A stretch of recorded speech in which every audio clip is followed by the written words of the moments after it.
Today, the Office of Child Advocate here in Massachusetts reminded us of who Harmony was, a toddler, blind in one eye and dealing with mobility challenges, who lived life as fully and brightly as her smile. The child advocate investigator of Harmony's DCF case told me after her investigation was released, a source came forward to say Harmony was afraid of her father long before she was sent to live with him. It's a stinging new rebuke of the attorney appointed to represent Harmony's interests. And it's a story you'll only see on NBC 10 Boston. We received information after we issued our report that indicated that Harmony was afraid of her father.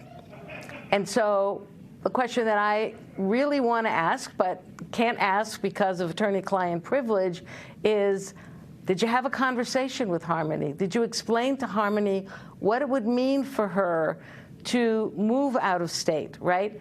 In the Massachusetts custody trial, Harmony's lawyer told the court Harmony wanted to be with her father. The judge agreed, and Adam Montgomery took his daughter to New Hampshire. Well, you've never seen Adam Montgomery's home. How did you make a substituted judgment on the basis of what was 10 visits that this made sense for Harmony to go with her father? So you trust the source that told you Harmony was afraid of her? So it's someone who would know? Yeah. It just reinforced for us how premature the decision was to send her home. And that has bothered me since the person called to share that information. When Harmony's case came to light, New Hampshire Governor Chris Sununu admonished the Massachusetts courts. It was the Massachusetts courts that placed Harmony with a horrific individual.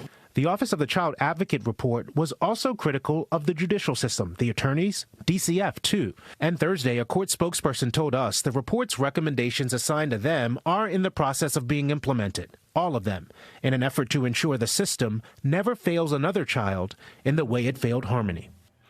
So, Priscilla, now the state's child advocate, who you just heard from there, wants new legislation that will require oversight of the attorneys who are appointed to represent children in these DCF custody cases. Her hope is that proper oversight of new professional standards will catch this kind of judicial misstep in the future.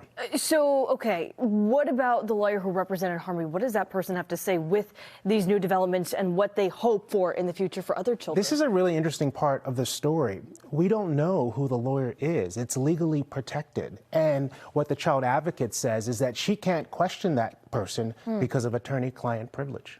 Interesting. All right, Glenn, thank you.